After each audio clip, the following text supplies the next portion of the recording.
Hey everyone, and welcome to the level design lobby. Sorry, I had to mute that then, as I was making a bit of a mistake there with that.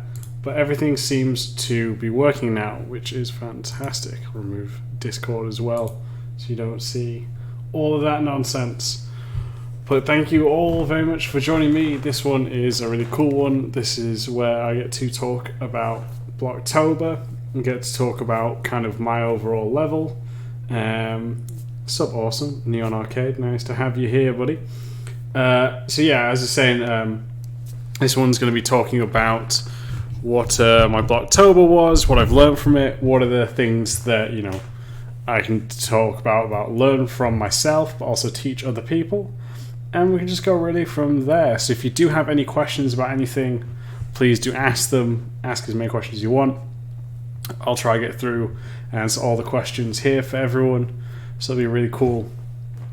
I'll tell you what, I'm excited to do this. It'd be interesting, like I was saying, to see I guess how it goes. I'm not too sure on what's the plan really, but I'm excited for all of this to be honest. So it's going to be a good time overall, as I've said. I'm just going to wait for a few people to come on in, just because there's a few people I'm still waiting on right now. But other than that, I guess we can start going. If anyone's, like I said, got any questions, then please just drop me a message. I'll try and answer as much as I can. So without any further ado, let's just jump into it. I'm completely stealing Philly D's intro there. But yeah, so we're talking about really my level as a whole for Blocktober, and my level was to create a small combat space. And hey there, Tristan Arkham, I believe that's how I'm going to say it. But thank you for joining me, bud. But yeah, so this is going to be talking about my Blocktober. This was, for me, I was creating a small third-person cover-based combat space for, like I said, some cover-based shooting. And I've been breaking down a bit. So for those who haven't seen what I've done thus far, I originally started off with, and where can I find this? This will be the fun bit here. And it's all the way over there. But I originally started off with my 2D map of the art gallery space here, and then started to block it out in Unity. And one of the things, well, two things that I used for Unity, I was using first was Blockout, which is free, as well as the third-person controller as well, to create this space and environment with it as well. It seems to be something. Can everyone hear me okay? Just because it seems to be some sort of lag or some kind of misinformation coming through to me. But if you can let me know if you can all hear me okay, that would be great, and I would appreciate that one. Okay. Alright, that's all working there. Loud and clear. Alright, awesome. Okay. Sorry team, like it seems that there's some odd stuff going on a bit with what was going on there. But yeah, we're all here now anyway, so let's just have some fun with this one. Anyway, sorry, there's people messaging me, which isn't the right thing to be doing. Okay. Anyway, I'm getting distracted because I'm getting a little nervous for no apparent reason. Anyway, so as I said, I was making a combat space with an art gallery. Now with this, there's been a few changes on it, and if we go back to the map here, I kind of had sort of two spaces. This kind of nice layout, I really did like this whole kind of angling it slightly. I think it is great for it. I think it's a really cool way to break up the line of sight so it's not so long, as well as breaking up different kinds of space with it not feeling so rectangular as well. And what also happened is, while you're away, I've got some basic AI in here as well, but we'll just turn them off just for the sake of this space now. I'm going to turn off these lights as well. But while we were away, one of the things is I actually had this level play tested, and I cannot stress how important play testing is. But what I noticed was, originally this was just 4 meters, and I kind of stuck to my guns on, I thought 4 meters was the perfect width. But watching people play, and I'll just quickly show, it was clear to see that people were getting caught, and with the fact there's cover on all these sides here, and you'll see in a second what happens to the character when he starts to get close to the cover. It kind of broke, we'll talk about this space a little bit later on, but it kind of broke that sense of flow, because if you look, when he starts to get close to things, he either just jumps straight in, or if it's low cover here, he'll start to kind of, you see that here? And it's starting to niggle, and I could see that it was kind of frustrating people when they're going through it.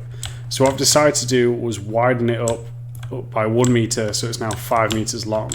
And this way, again, there's more space to kind of duck around, move through, and not have too much issues with it in terms of spacing. Another thing that I went for as well is one of my metrics, or the cover buffer between the covers, was meant to be 2 meters. But again, we noticed that this wasn't great as well, and it was, especially say from taking this corner here, is that it wasn't pulling players further enough, because the fact that it's only 2 meters, so if it's to here, why would I come out this far when I've got a safer cover, if you will, here, a stronger piece of cover? So I had to then actually go through, and GeForce is reminding me I need to install some things, but by spacing it out more, it would then encourage players to actually move through. And so I've started to widen things up, as you can see here, and try and make sure that the cover still has kind of equal distance between itself as well. Another thing that you'll notice as well with this is that I've actually removed some cover and keeping this space kind of clear here. Now the reason for this was more on the fact that when you're creating combat spaces, especially more for ranged combat, is that when you start to clutter, as we mentioned, you know, spacing of 2 meters here, you don't want to move as much because there's too much cover, because you don't see the value in progressing. You don't see the point in going further if you've got so much cover within your encounter spaces. And that's why, you know, this works in a good sense because of the fact it's zigzagging. One of the reasons is, okay, well, we see that this is about 4 meters apart, and I also know, because the way that this layout from this position looks very zigzagging as well, is that I've got a straight line shot here. So I'm not going to be able to, it's almost like a stalemate in chess. You know, we've got 2 pawns face to face. We can shoot each other, yes, but it's not the best sight, and I've got a higher risk to shoot, to be shot, sorry, as then getting a better line of sight to inflict damage. So instead, with moving forward here, well, now if the enemy is here, I can see a bit more of them, and then boom here, take some shots and go through the whole way zigzag, a cornerstone of Gears of War. Yes, exactly, mate. I think that's a good point there, is that these are the things that help with also pulling players in directions that you want them to come through as well. So with also reducing the cover around here, we can kind of see that, okay, I've got a bit of an advantage here with these cover positions, but if someone's taking cover or an enemy's taking cover here, I'm now at a slightly disadvantage here. So it was a big thing for me to start decluttering the space so it would encourage movement for players, but also with that, it then tried to make sure that I've got different angles. So when you're angling, because I don't have in my block out, say, like a destructible cover system, but what I can do with my covers is that I can for sure angle certain things to make it so that cover isn't strong. So it's all about making the player move in that sense of chess game to find the best cover for it, as well as understanding where my cover is going to be weak. So that was a big thing when I'm coming through here and decluttering. Another thing that I did when I was getting feedback from all of this was the fact that I actually have... Oh, I'm getting a question from Alex. Alex, I'm just going to come to you in 1 second because I'm just going to finish off this point and I'll answer your question, mate. I raised up these stands here. Now, the reason being was they're originally lower, and a friend of mine had said, two friends of mine had said that you don't, because these were originally a bit further down, he's like, you don't want the eye line of the art to be about chest level. Now, in some art galleries, there are actually lower and higher ones, like this, for example. But it made the point of, it still scale it a little bit higher, and that way it feels more realistic, as if this character and this was the camera height of our game and people were actually using this before it turned into combat space, people would actually be able to look, and this is how they'd interact with the art itself. So that was another big piece of feedback. Okay, we have a question from Alex. Hold on, mate. Your question is, Alex asks, hi, I have one question about the playtest. How do you test multiplayer levels? What is the step of playtest? If you can ask about it, if I can answer in a few words, thanks. Alright, Alex, mate, this here is a single player level, but in terms of testing for multiplayer level, it's a good question.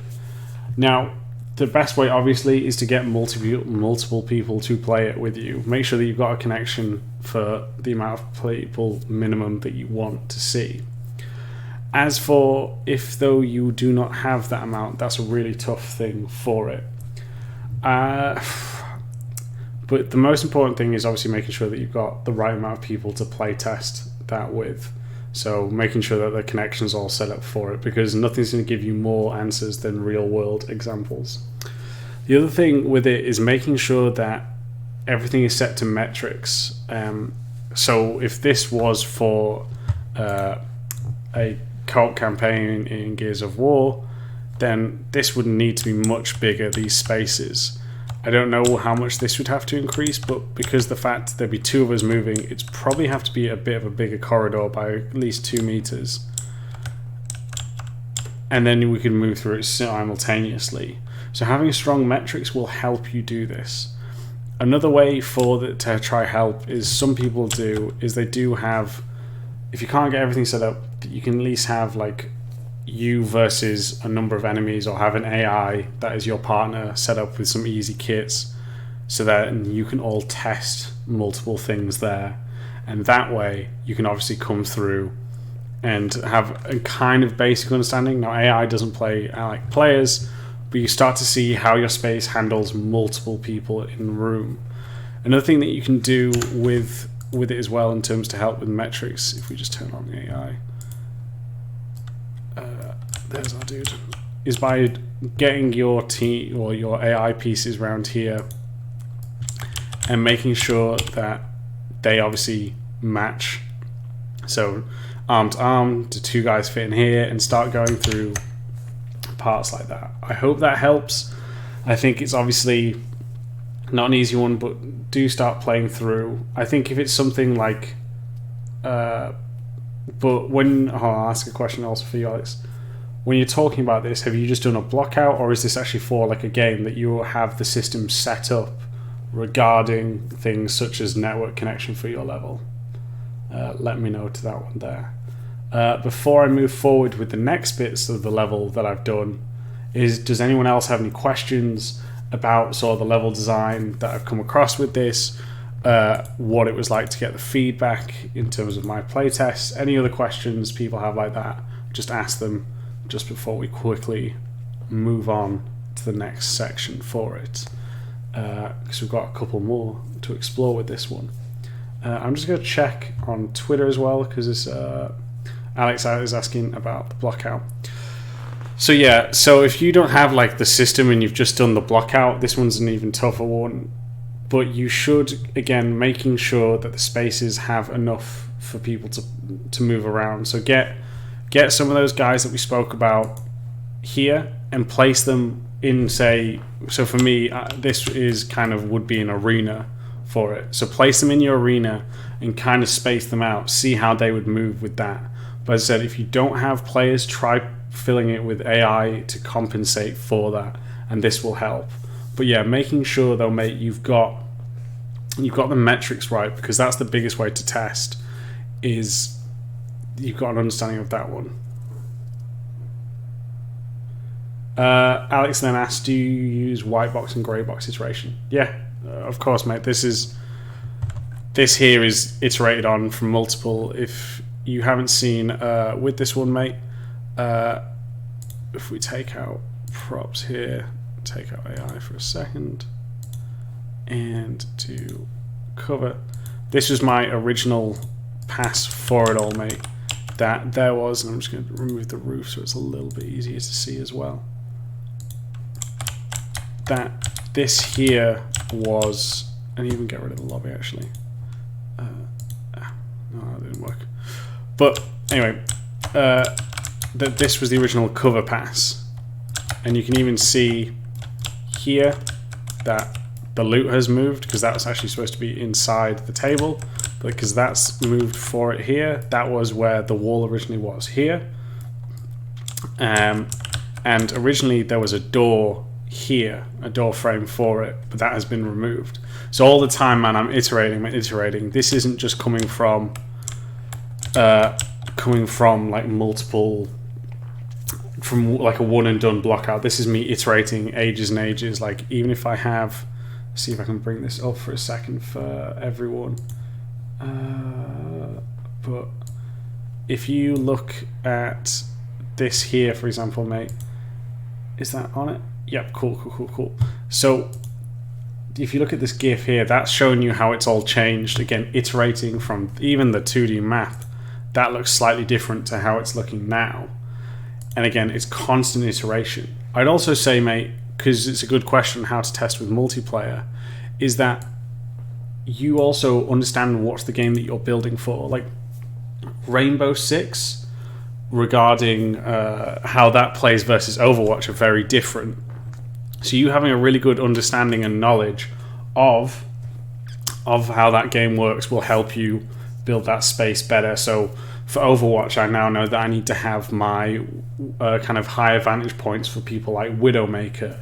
The main path needs to be X amount meters big. You can break that down by actually looking over and through other maps as well, mate. So make sure that you've got a grasp on it. Like, I wouldn't take, for example, a Rainbow Six or an Overwatch map until I played a ton of it, so I knew roughly how the sizes were, can start to see, because once you kind of, looking at these, I can kind of then go, okay, when looking at a games corridor, that's roughly 4 meters wide and sort of things from that there, mate. So yeah, but yes, iteration is super important, and it's something that's constantly done, and we're even going to be talking about, more of the changes that I've made. I've just mentioned there, for example, how even this roof, mate, this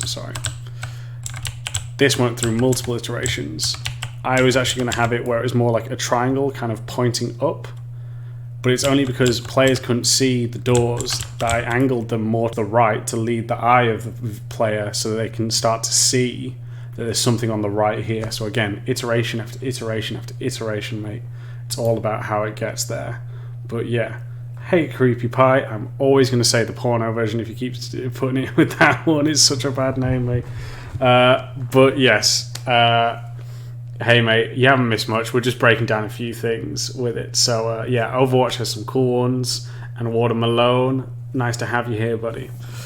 But yes, now that we've done that, let's talk. Well, I'll show you quickly as well, because I think this is important to show you as well, how I was planning, especially this corridor, because there's a lot of things that I was trying to make sure that I did with this corridor space here.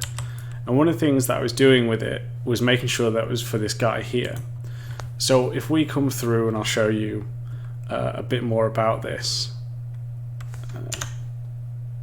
That's always nice. We'll talk about this room a little bit later on. But one of the things that I always wanted to do with this space was this here. So the player would come down and then they'd see him. So then they would take cover like so.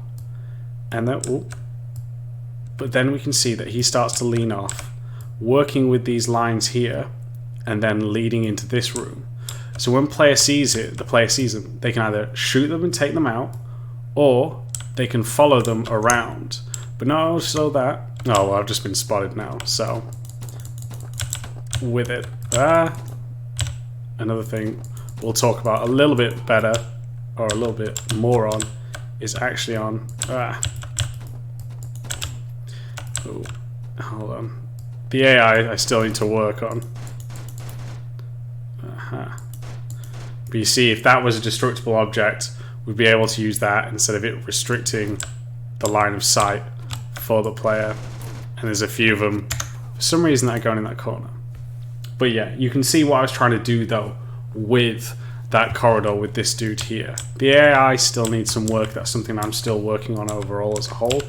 But that one works almost picture perfect to how I envisioned it, because I planned that over, and that's why it's keeping it in a tight space, as well as part of the reason I had that zigzag to work with that AI as well. So yeah, I'm proud of how that one turned out with that. We're going to move on to this section here, which is something that I really want to talk with you all about. Let's just jump in and play it. I got some more questions coming up. Vincent says, "Hi, I have only one question. Everyone keeps framing it like that. You can have multiple questions, people. I won't get mad for asking multiple questions." But Vincent asks, "Do you think it's important to update your documentation about your level as you iterate and make changes on it?" It depends on your documentation, right? So, for example, I won't iterate or change this map. If this was in the documentation and I put down the map for it, I wouldn't change that map to then match my block out, because the map is just to give an overall kind of generalization for it. Now, that's a big thing to help, obviously, with it. But, it depends as well. If the objective has changed, yes, you need to do that. So say this is now built, obviously, for a combat arena, but if then this was for a puzzle, that would need to change. Obviously, I would need to change the iteration, but you need to update it for certain things. So it depends. I do strongly recommend that documentation is constantly worked on and obviously iterated on, but it depends on it. You know, the big key important things should always be kept up to date. But also, not just with your documentation, make sure you're emailing out or talking to all the people that are on this project with you. That way, people are still aware. Even if you don't update the documentation, people will still be in the know. But you should be making sure that your documentation is being iterated on. But as I'm saying, if it's something for just updating the map to match the block out, you're probably okay, because this still has changed. This has changed, but it still keeps the basic shape in terms for the gameplay. But yeah, that would be the big thing for it for me. I hope that answers your question as well. I'm glad you are now over across on Twitch, mate. Do you put your iterations to Unity hierarchy folder to make? So what I tend to do is, because this one I knew that I was going to be streaming it, Alex, because Alex asked, do you put your iterations to Unity hierarchy folder or make Unity file versions? It depends. I would actually more go for the fact on having... it depends on where you're working. Like for me, because I knew I was going to stream it, I just decided that I would keep sort of things in different folders in the hierarchy, just because it's easier for everyone to visualize and see. Like even now, we can see how things have moved slightly, sizes have changed, placement of cover has changed as well. But I keep that just because I knew it was going to change here. Obviously, if you're working in big studios or even small studios, you tend to have something like a repository system, an SVN, so you can constantly recycle, not recycle, but you can always have a version stored. So if you need to go back to a certain version, you can do that. But yeah, because I knew that this was going to be streaming, this was why I kept this turned off, for example, and hidden away. That's why I did it with that one there.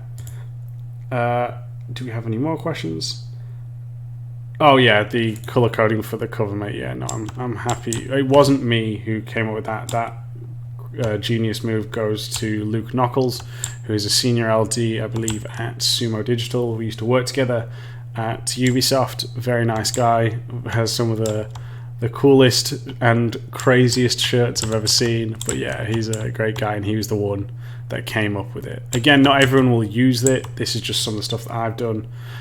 Not what I've done, I've used at different companies. Sorry, reiterate on how I said that. But then also going into the detail is, again, some places won't go into as much detail as I have with stuff like paintings, planters, other places will. So I've kind of done a combination of the two. Jor asks, could you please give us a bit of insight into a specific problem and your suggestions on how to tackle them about testing and iteration? How do you deal with testing and iteration in production environment when working on a project? That's simultaneously developing the character, the levels, and game mechanics, and already doing an art pass over at the same time. If that's the case, then that sounds like that's just bad production, because he's talking about trying to do all of this while trying to art the level, while the character's being worked on, while mechanics are still designed. Now, things will still be simultaneously going. Some things, like maybe mechanics aren't locked down as you're blocking through your level. Maybe, sorry guys, I'm trying to make sure that I get to, this has ruined it all for me.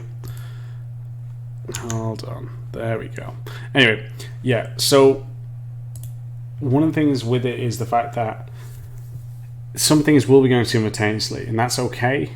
It's just part of it. But if everything's going at the same time, like someone's trying to do an art pass on your level while you're trying to block it out, that doesn't make any sense, and that's just bad production.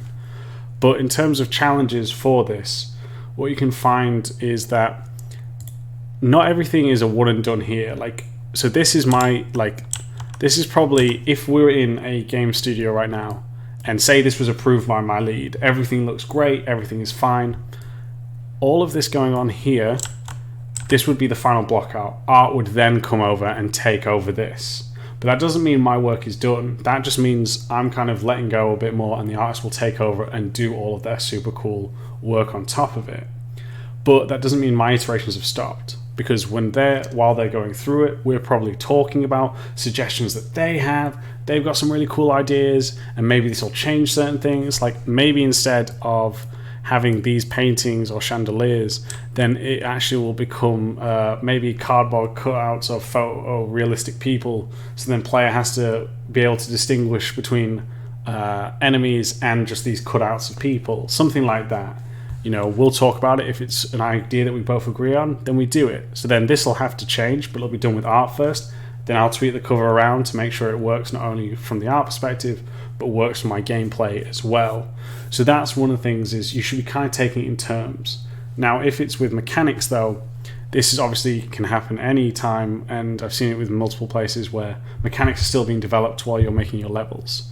What's the best thing that you can do is try create space for it. So if I know that, okay, there is a door and I have to, say it's an RPG, this character here, they need to upgrade their strength or something to be able to open this door, then I don't know how that door's going to be opened. Maybe it's not even a door that ends up being opening. Maybe it's like Deus Ex where you can smash through. I've just seen some errors of mine there, kids. I'll fix that. Maybe it's not even a locked door. They smash through walls instead, like Deus Ex.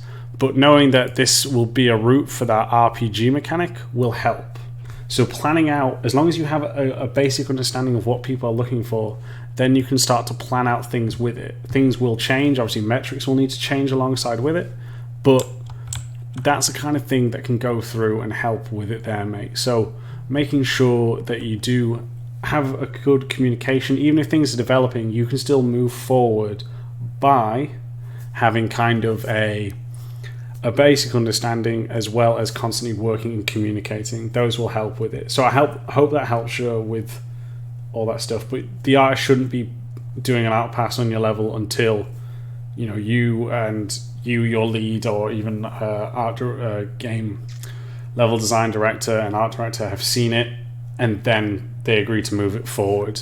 Because like I said, if this was the case here, this would be the last probably stage of block out if I don't have any more feedback, and then I would be tweaking what the art pass version would be. So yeah, I hope that answers your question, Joe, with it, mate.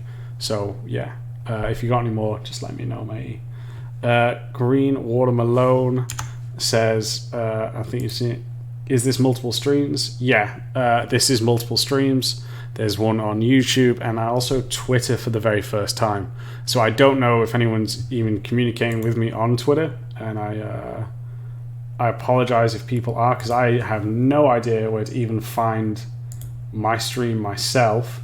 So yeah, if it's there, I do apologize for it. But yeah, there's multiple things going on. Just because there's different ways to reach people, I'm obviously not very big on Twitch.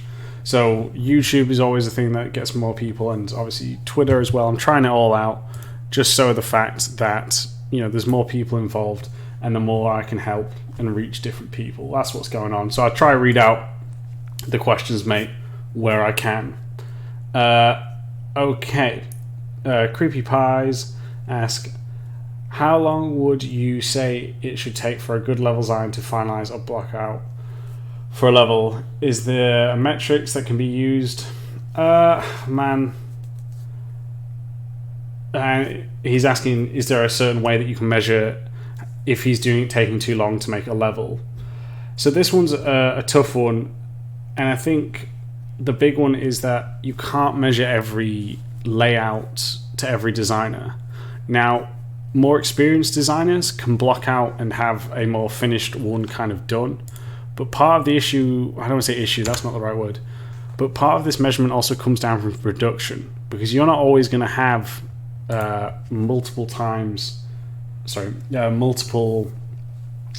weeks for every location, because some locations are going to be bigger, smaller, all of those things. So I wouldn't say put that pressure on a metric for it, mate, because I think that's when you start trying to feel that you have to hit that metric rather than hit the bar of quality for that level. So don't measure yourself on that one, and nor should anyone. You'll get faster the more years of experience you have. If I look at how fast, like, this level took longer than it should have, only because I'm working on it in my spare time. But even then, this was fastly done and iterated upon.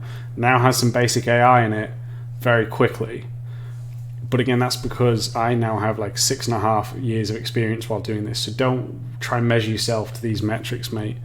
And also, when I say this, there's some levels where it takes me longer than it should, and there's some levels where I've seen it take some of the best and more experienced designers that I know longer than maybe we thought it would. Because there's sometimes these levels that just stump you, and you can't figure out, you know, it takes you a while to figure out how to get it and how to do it well. So don't try to judge yourself on the metric. Just keep focusing on trying to deliver the best quality, and then you'll get faster, because you'll start to work better on your pipeline, how it is with maybe 2D, maybe you don't do 2D, maybe you do Google SketchUp. All of these things that will then lead it to, you know, you getting better, because you've got your own established pipeline, how you work, and then that should go with it, mate. So yeah, I know it didn't fully answer your question, but again, I want to stress more on you getting that solid routine and solid quality down, rather than you trying to hit a time. Like, that's the best advice I can give for that one. So next question is from Tungalo. He says, hi, I've seen the project being shared by other people on Twitter. It is a side project of yours, or a project that can be obtained online? This is a side project of mine. I don't know if I'm going to share it online, just because doing the AI, I don't know how long I'm going to spend on that AI, and there's a lot, it seems, and it's a good package to have, this third-person controller for Unity, but it means that I'd have to spend more time working on this level, and this was done more for Blocktober. So the fact that I have some AI is something that I'm happy with. I would obviously tweak it if I had more time, but it's more of a side project. This won't go any further. I would love an artist to come across and take over this and see what they do and see how we push it even further. And I'd also probably redo a few things if I had more time, but I'm probably just going to leave this be. I might do a video of just kind of a playthrough of more of a walkthrough, me narrating what I've done, and share that to people. But I'm kind of just gonna leave this one be, because I want to do, for those who don't know, for my Patreon, I do kind of this level design library where I've got multiple talks of mine and other level designers up online, which you can't get anywhere else. And I want to do another talk there talking about combat for this. I also have a mini series of blogs going on Next Level Design and Gamma Sutra about tips for combat encounters, and I break down another blockout that I've done and how why I believe it's a good combat encounter, how I got to there, what can be improved. So I've got all of that I'd like to move on to next, and if I can, I would like to actually do a Last of Us themed level before the year's done. Again, not much bigger than this. Have a couple more beats in terms of variation, so it's not just combat. But that's what I'd like to do next. So I probably won't be advancing any further with this. Maybe tweak the AI a little bit more, but that's kind of where I am. I'm happy with where it is. I'll talk about what I could do to improve it, because it's by no means the perfect level, and I am by no means the best level designer in the world. But in terms of what I've done in the time that I've accomplished, as well as all the other stuff that I've got going on in my life, I'm really happy with how it's looking and how it's coming across, mate. So yeah, I hope that answers your questions, buddy. Joe, you say thank you, I appreciate it. As for the art pass, blockouts are finished, but unsaid to do of lack of character / gameplay. Oh, okay. Man, alright. Well, that's a tough one. If this is so he's now saying it's not due to art, but if say that you don't even have a character to work with, you don't even have any gameplay, none of that is done, then you shouldn't be doing your level design. As simple as that, mate, because you shouldn't be starting your level design until, and everyone's going to hear me bang on about this for ages, and I'll pull up a diagram saying, until you have your metrics. Now, metrics can change, as I mentioned at the beginning of the stream, that it was originally supposed to be 2 meters between cover and other pieces of cover. But now I've moved it to 3 because it feels better for that. But you should be making sure that you have your metrics in mind before you even start blocking out a level. You should not be touching that until that is done, until you have a character so you know the height.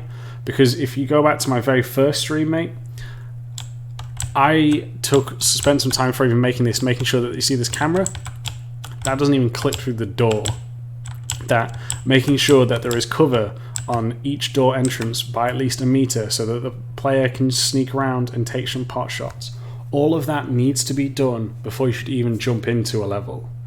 Now, if, for example, you're doing, like I mentioned, I want to do a Last of Us inspired level, but I don't have the assets, for example, but I do have all this cool stuff, then that's okay, because you should be kind of understanding the mechanics in that world. You know, like make a list of it. So you've got different enemy archetypes. You've got Ellie who will be boosted up and throw stuff down to the player. There's water where you have to drag Ellie on a raft.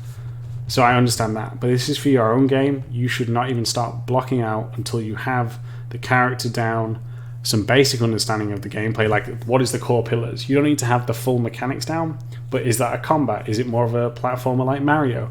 You need to have all that information before you even start blocking out, sure. So I would say don't even start blocking out until you've got that crucial information, mate. Green One Malone says, I'll check Twitter and copy and paste stuff at NEC. Thank you, Warner Malone, I appreciate that one. Creepy Pie says, thank you for your wise words. No worries, mate. And the Neon Arcade ANA, that's a cool name. What inspired you with that one? That's cool. Goes, what was the most challenging aspect of this particular design? I would say, so for me, I really wanted to make sure I got my pipeline down on this one. So making sure that I had, my 2D map, then I had my metrics set up. So for those who haven't seen this as well, because I think we've got some newcomers, before I even, let's not save it in case I've buggered something up. Before I even started that, I created this gym here, in which you can see I've got all my architecture pieces here, and I've made all of them so that makes sure that the camera works with my character. I then created my first cover objects here that I knew that I would use for it, and then also I have then created my LD props. These LD props I then made to iterate on from there. So this was a big thing for me before I even went through. So it was really crucial to make sure I went through and did this. I'd probably say that, and also the time, finding time. And I know it's a kind of a cheap answer, but there's a lot going on with running the podcast on the side, as well as obviously doing my main job. I've got, relationships with family and friends which I need to maintain. And so like trying to find the time, but I'd probably say the biggest challenge was making sure that the combat spaces felt fun. And even so, I'd say because this kind of has multiple combat spaces, you've got one here, and then you've got one here, is making sure that the transition was there and making sure that the combat kind of spaces was entertaining. you know, so that was probably the biggest challenge for me, is making sure that the combat spaces felt good for this space. I don't fully know if I've got it, because obviously the AI still needs to be set up, and once the AI works, things will be iterated on and on again. But yeah, I'm proud of how it has come across, and I also knew that come this week, I didn't want to work, not I didn't want to, but I knew this was my harsh deadline for myself, because sometimes you need the deadlines. So I'm happy with how it turned out overall, but we will be talking a little bit further on, Neon Arcade, about what where I could have improved, what could have been done better. So you'll be seeing a bit more on things that I think can still make this level even better, because like I said, this is not the perfect level, and I'm not the perfect LD. Tongue of Law says, "Oh, I do see potential of having something like this even without AI as a particular tool for level design. Where can the Patreon folks see the talk?" You have to be level 25 bucks, and then you will have access to a private chat we have, which has the link and the passwords for these talks there. So I try to update them a little bit. I haven't done a new one in a while, but I'll be doing one in the next coming weeks. But yeah, it's level 25 will unlock these talks that you can do for it. Oh, you mean really? He's for those who can't see, Tungalaw says that this would be a really cool Patreon reward if I released the level for people to play. That's a good idea, actually. I hadn't thought about it. Yeah, maybe that's something I'll do for the level 10s. That's a good idea, so thank you very much for the suggestion, mate. I appreciate that one, really do. Okay, so we've answered some cool questions there, so I thank you all very much for asking. And we'll go on to the next kind of stages of what you haven't seen since the last videos as well. Because we got through some good questions there. I think it was a really good lot. If I didn't answer anything correctly, or you still have more questions, again, please just do ask. Okay. So last time we were here, I kind of only did this section and the room in here. Now, moving forward, one of the biggest things that I needed to do was this space here, and I touched up a bit more on the office in here as well, which we can talk about. One of the things I also did as a quick thing to help highlight routes is I put this sign here, and for those players who see it, it's not always going to be everywhere, they can see that same sign there. This is to help create a mental map for players. So that, and I don't know how well it'll work, maybe there needs to be more done to it as well, maybe this needs to have a certain light to it as well, I don't fully know. But by having these two, and maybe the sign needs to be bigger, but I'm just telling you what my design intent behind it was by having and being able to highlight these spaces. I've just seen a gap here.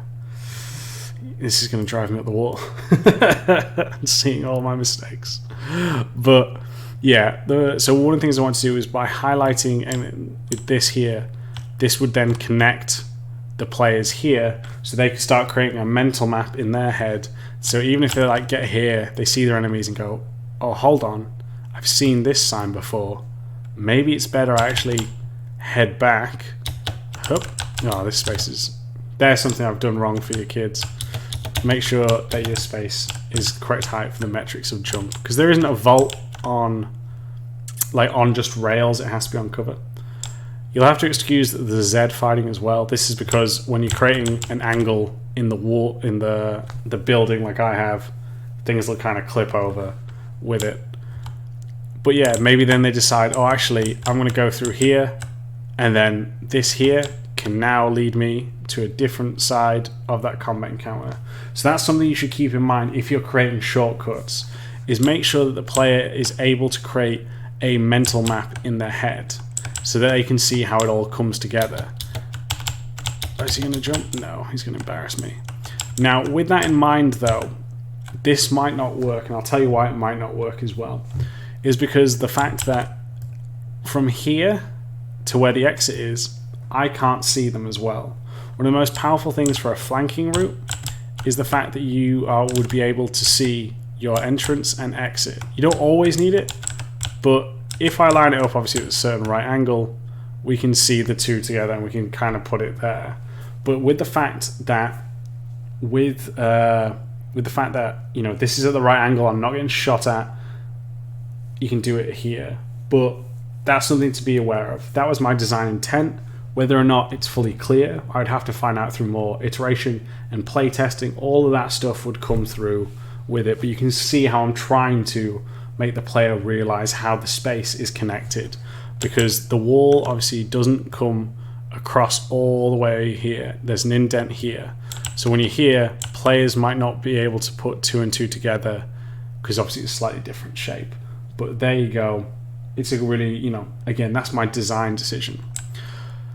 One of the things that also was really interesting when I was making this space was, if you remember from the previous one, was that because there was so much negative space over here, because I originally didn't have these curtains or this in the center here, that the negative space would draw me in, because there's all this, you know, kind of props here, but then there's negative space. So it would draw my eye, again, we read in the West anyway, left to right. So I'd instantly see that and know this is probably where I need to go. But once I started blocking out and adding my cover into this space here, one of the things I noticed is the pull wasn't as strong, because of the fact that there is now two things going on. You know, there's two amounts of noise going through, and because you don't see the stairs as well, and obviously when you're doing your block out, one of the things you'll notice is, because the floor is all the same, from a distance it all just starts to look the same, you know, from here. And that's where you might not understand that there's a stairs kind of lowering down. That's one of the reasons why the walls are lighter grey compared to the floor, because of the fact that, again, you can kind of have an established difference with that. Before I progress, I've got a few more questions. Alex says, I have one problem with ProBuilder / don't work / alt not work with alt plus 1 2 3 except build working with Control Alt. I don't know what happened. Oh, is ProBuilder giving me some troubles there, mate? Yeah, I've not used ProBuilder so much. It's still a tool that I need to get a better grasp of. I hear it is good. For me, just right now, I do like having, because I create more kind of structured spaces in terms of, oh, have I seen a gap in my, sorry kids, I'm going to have to fix that one. I've just seen a gap here. Because I'm creating, say, buildings, I prefer to use LD kit pieces. That just being, that being on the fact that because of these, they can kind of snap together, and that's why I use that more than ProBuilder. ProBuilder is still a great tool. That's just one of the reasons that I use. I think it's better, so much better for organic spaces. I think that is one of its like strongest points compared to, say, what I'm using, these kit pieces. So yeah, it's a shame it's giving you some trouble, mate. But it's yeah, it's a cool tool though. I'd like to know, obviously, what you actually think when it isn't giving you trouble. How do you find it working with? Creepy Pie asks, is this tip, the shortcut sign, visible in a 2D game where the screen space is limited and the exit? No, you can still use signage. I think that's, sorry, I'm just making sure I've not got any more mess for you. No, you can still have signage to work, you know, even if it's off screen. As long as that signage is clear, I think that is the most important thing for it, is that is making sure that there we go. Is that it? No, that's not in. That's actually out slightly. Is that as long as the signage is clear, the player will start to put 2 and 2 together. So make sure that is clear and everything will roughly. Sorry, I'm just trying to make sure it says we'll be fine here. But again, you know how I said with the signage that there's a bit of a distance here? Because yours is off screen, you don't want to be so far off screen. You need to make sure that it's not like 20 seconds away from the last sign, you know, that maybe it's 5. So those sort of things. But the rules still apply to it there. So yeah, I think that's one for you, mate. So now we'll go back to, sorry, I got distracted by the hole in the wall that I made, and I've let you all down by having such an atrocity. And also answering questions. But yeah, as I was saying, so now that this kind of wasn't as clear, what I decided to do was start to build on the framing of this space. So originally it was just a pillar in the center, and then you kind of have a left and a right. But when I got some feedback, and it was great feedback, is we've talked about before, especially on the podcast and the show, is decision points. Having a space where the player can kind of see these kind of spaces and then make their choice on where to go next. Sorry, this art is popping out. So that's why I decided to extend this out here by a little bit.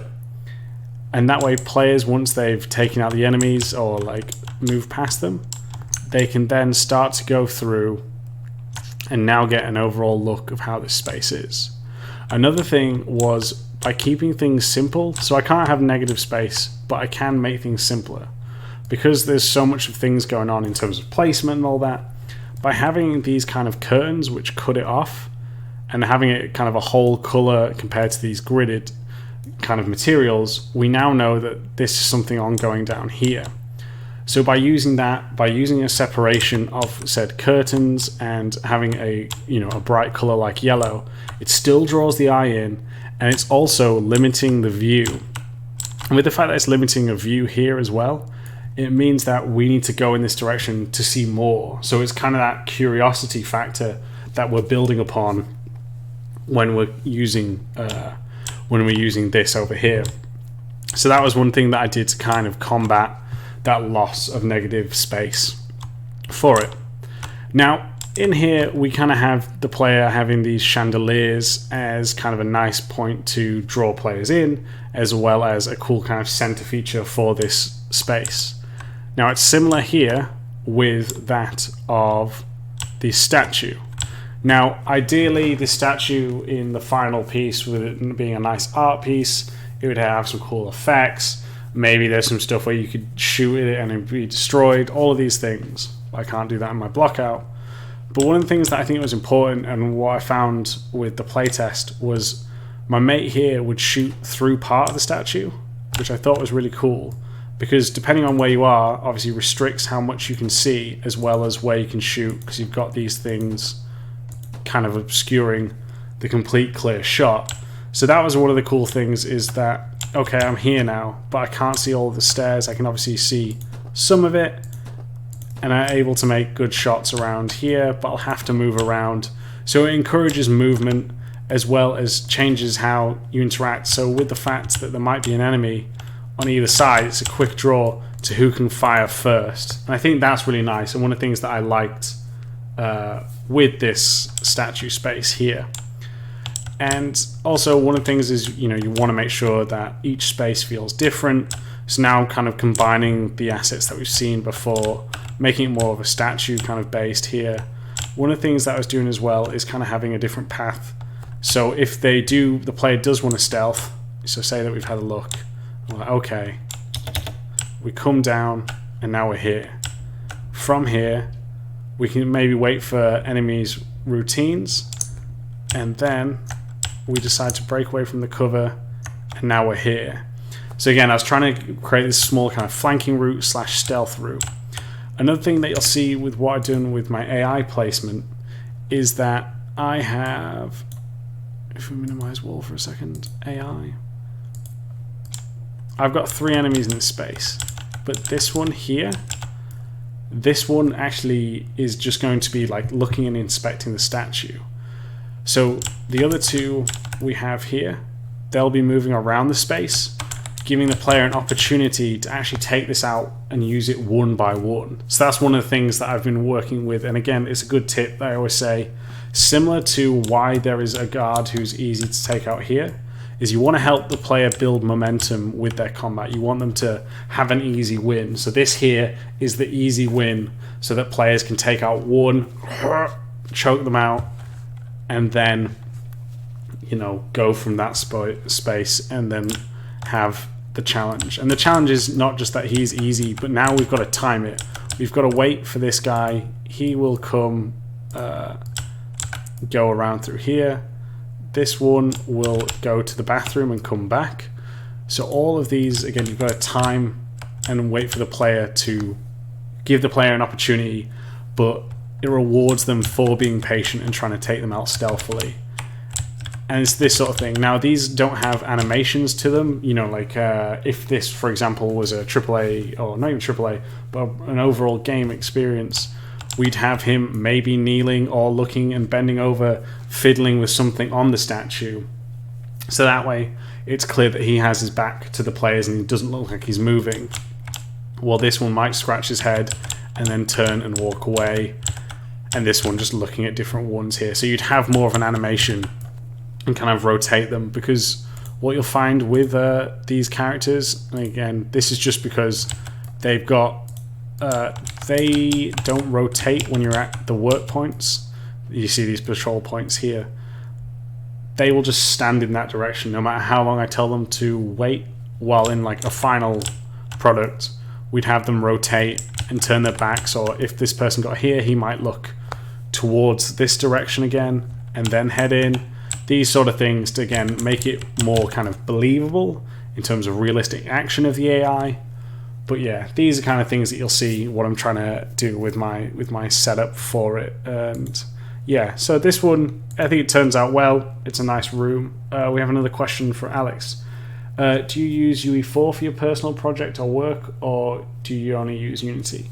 No, I've used UE4 for personal projects. I've never used it for like for work for any studio. Some studios obviously do use it, but it's still cool. I still like it. The only reason I went for Unity this time was because I took the course CGMA level design course, and in that I'd already kind of used this and the third person controller, so I already had these tool pieces, and with the fact I said me making this kit here was limited for time, so I knew that because of my past experience, I was able to quickly go through and build fast because of my experience with it. But I do like UE4 as well. They're both great toolkits. Super Grid, if you don't have it, that does a similar thing as what the Blockout does as well, for those of you who do use UE4 on it. Now we'll just do some last couple bits, because we've actually gone on for the hour now, but please do keep asking questions.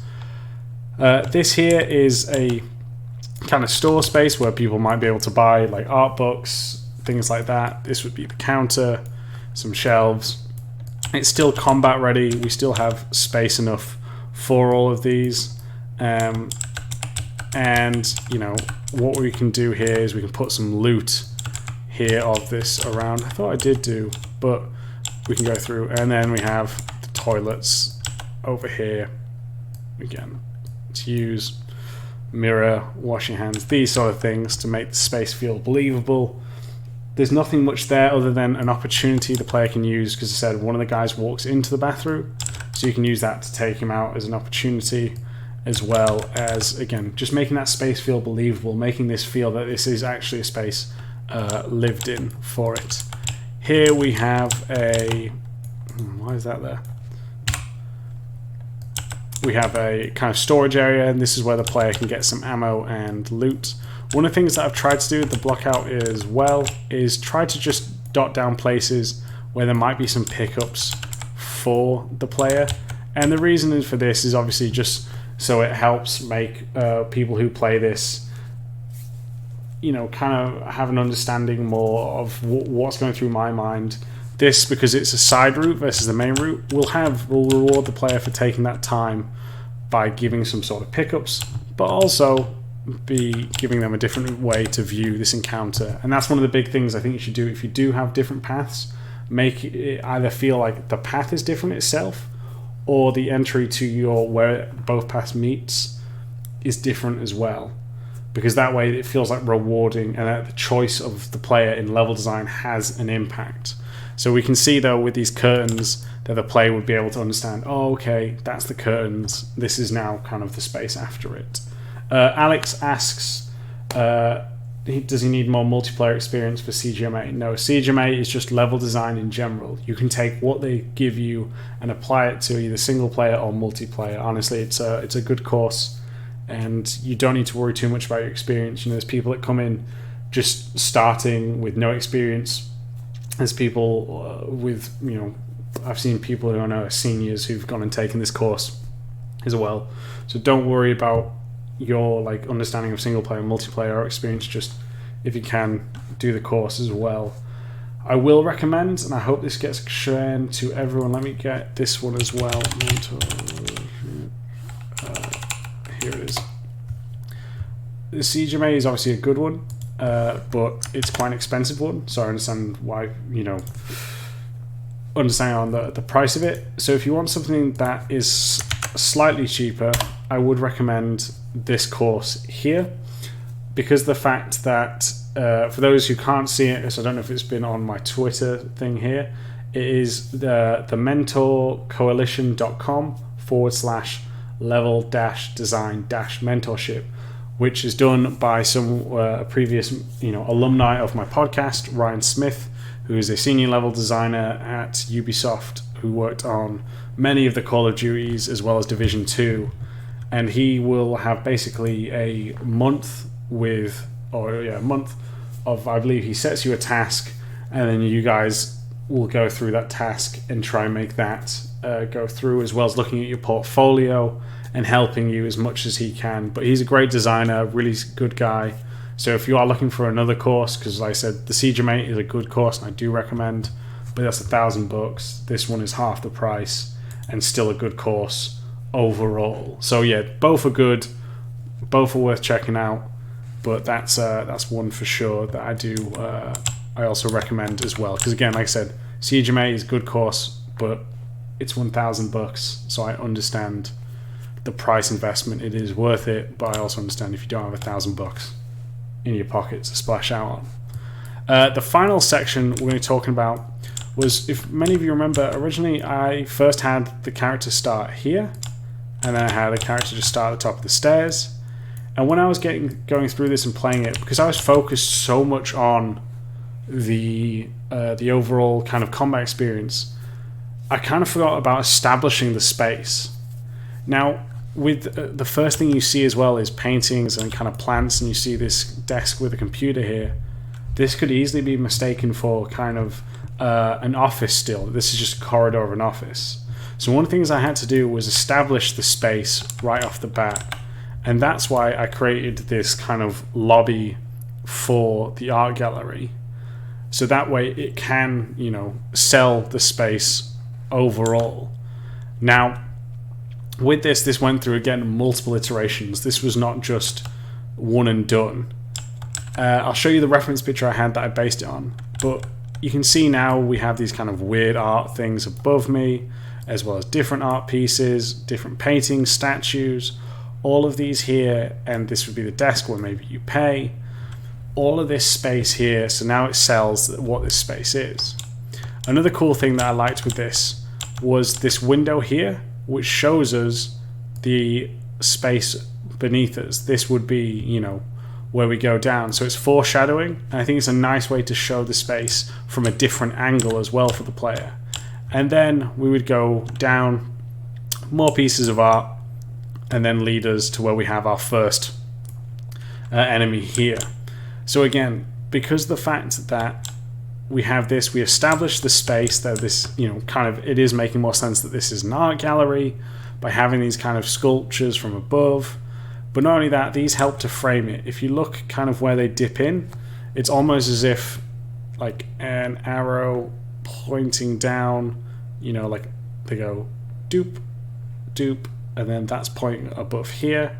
We then have these colourful art piece pillars, which again, because they're so bright, draw your eye in. I didn't want a straight line, so this would be like a little couch that people would sit on and can move through. To make the space feel bigger, we could have something like a cafeteria over through this door, but I didn't want to block it out because it doesn't have any relevance, and also due to time as well. That's why I chose to do it like this, and that's kind of where we went for it. Now, originally, one of the interesting things as we're speaking about iteration for everything was the fact that when this was suggested, it was suggested in like multiple different ways. I had a friend who is a senior level designer who is originally from Toronto, and hold on a sec.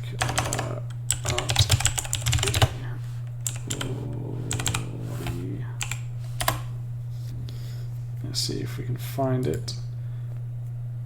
Yeah, so he was telling me to do more of one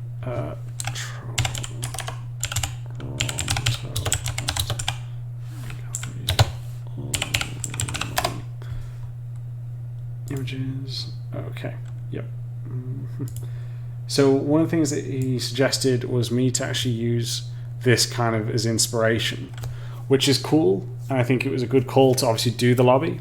But one of the things we went back and forth on is I don't think this would have worked in terms of the structure of my building, because look how big everything is, how grand all of that is, and this works as a great way to lead people through to the main gallery that is just directing you in. You've got all this big space, but because so much of it is negative, the only positive thing you see is pulling you in a direction. It's great. But because when you see the size of my kind of building, and also kind of the look of it, it looks very modern and chic with all these types of windows and roofs. It wouldn't necessarily fit with that kind of style. So that's one of the reasons we kind of moved forward with another one in which I picked, and let's go back to the lobby so you can see kind of how I based it on this. Is this one here. So there'd just be the desk. That's what this thing in the middle is, the sofa here, paintings, and you can see how the doors are kind of, it's not just a simple square, there's a lot of pillars, kind of indents and curves around. So I tried to apply that similar to here. Art gallery, desk, we've got the sofa, we've got all these kind of indents with it. We have, instead of just one chandelier, we kind of have these pieces leading around, different kind of things to view inside. And then also, like I said, I added in the window because someone else had suggested like it's a cool way to see the space, kind of foreshadowing. But what I like the most about this is the fact that it's foreshadowing from a different angle. So instead of seeing it on the same plane, the fact that we're above it means that we recognize these, but it now, so when we come down and the player comes down eventually and sees it, they will know, oh, okay, that's where we've seen it from, but it has a different kind of meaning now, that we're now under them, we're not on the same eye level to them. Again, I think that's really important when you're messing around and revealing spaces, is showing it from different angles. But yeah, that's the level, and I think, you know, overall I'm happy with it. I think it's a good fun level, and yeah, you know, it's cool. I hope you have enjoyed seeing kind of the progress. For those of you who haven't, there is like multiple videos and streams of this. They won't be on Twitch, but they'll be on my YouTube channel, and you can see how it's progressed and talk more about the workflow there. So if you want to see that or more of it, you can do so for sure up on there. Before we end this, I do want to talk about things that I can do better and that could make this level better. As I said, this is not the perfect level. I am not the perfect level designer. And just talk about that there so we can kind of understand it. So firstly, the big thing that I would actually change is the lobby itself. Now, the reason for this might not have to work, is maybe we could keep the same silhouette of the building you see from the original drawing. This angle's here. And just extend this out so it matches here, so it still has its overall shape. And the player won't notice this because they're in the world. For all they know, this door leads to a turn like that here. But I couldn't just leave it as, I don't know why that's like that. I couldn't just leave that as it is. You know, I think what might have been better if I'd planned it from the start is maybe have the lobby actually inside the space above it. So then we lower down like a step that would be like a seating area, so you can still see directly into the floor beneath you, but from the top, and then you would just come down and swing around like before.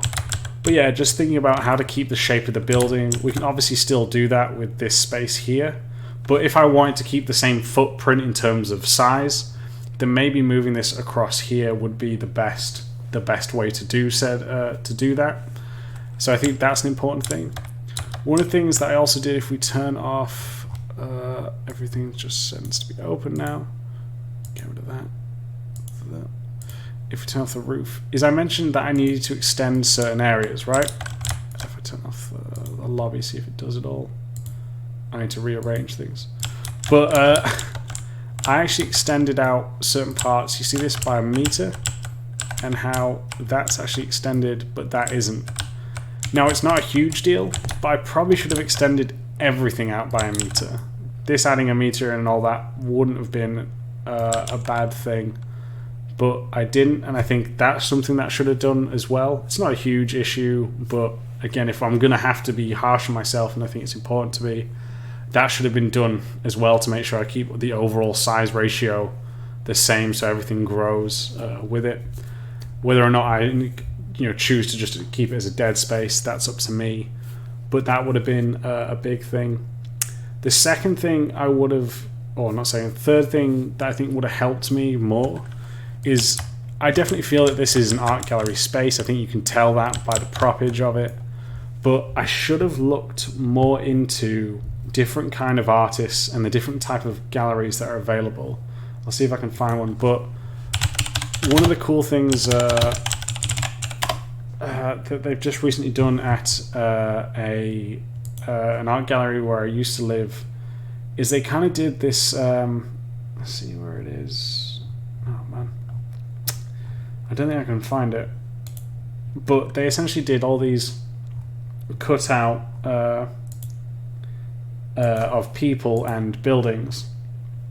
But even this one, for example, you see that there's these kind of big dolls here. Like, if I would have done research on different artists a bit more and kind of understood how their gallery, see that's cubes here, would have been set up, I think that would have given this level a bit more flavor. Now, that isn't to say that that couldn't be done in the art pass, but I think if I would have taken a bit more time and studied that, it would save us time in the iteration phase from this. And because if an artist suggests, oh, we should look at so-and-so artist's exhibition, then the layout, the cover layout, should we say, would have to change to accommodate that. So I think that's something I should have looked into a bit more. So because as you can see, I'm trying to split it up, like it's a different kind of setup, and that works for what I've just shown. But I think it would have been a nicer one if I'd followed one artist and pushed that and pushed their ideas further with it. So those are kind of the big things I think I can improve on, where I can go next with it. But as I said, this is always the best thing about level design, is you're never going to get everything right. You'll never know everything about the craft. And this is me just, again, experimenting and learning more. So I now know something that I should do moving forward, and where I should also, continue to go and grow from this. As I said, it's a learning experience, and that's the cool thing, and that's the cool thing with Blocktober as well, is that we've all seen some cool levels. I hope that you find this one cool. And yeah, before I end the stream, if you've got any questions, now is the final time to ask them, because I'm going to start wrapping things up. But I do hope that you've enjoyed the level. I hope you like that, what you're seeing, and kind of learned some things from my experimentation as well. Because, like I said, I think it's a cool one. If, for example, I said this was a test that I handed into a company, I'd be very proud of it. I really would be. So yeah, I do it. No, thank you, David Awesome. I appreciate you for watching the stream. But yeah, I'll start wrapping it up. I'll give it just a few more seconds. If you have any questions, just dart them across to me before we close the stream down for it. But yeah, hope you enjoyed it, everyone. I really do. Like I said, it's been cool to do this.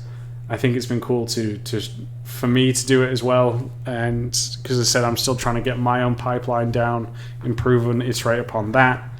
And I also think it's nice to show some work, because obviously in most AAA studios everything's super secretive until everything's released. So it's kind of nice to be able to share work with you all and the community and get feedback from everyone as well. Alright then, it seems that there are no more questions. Okay, awesome.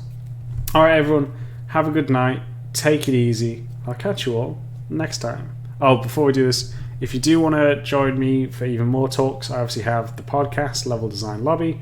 You can catch that on YouTube, iTunes, Spotify, Google Music, all of these places, so you can hear about more of theory that I go through, breaking down levels. If you do want to be involved more with my community, then you can head on to patreon.com/level design, in which you can get some cool perks and rewards, what we spoke about with what was it called? Sorry. With the talks we talked about. You can get different and weekly tasks if you're certain levels, as well as overall entering and joining the Level Design Weekend. And the Level Design Weekend is where I will send you a task and you'll have to do that task in the weekend. But yeah, if you want to join, that would be awesome. It helps me keeping to do what I do, and yeah, there's some great people already there, so if you want to join, please do head over. Alright everyone, see you all next time, take it easy and keep on designing. See ya!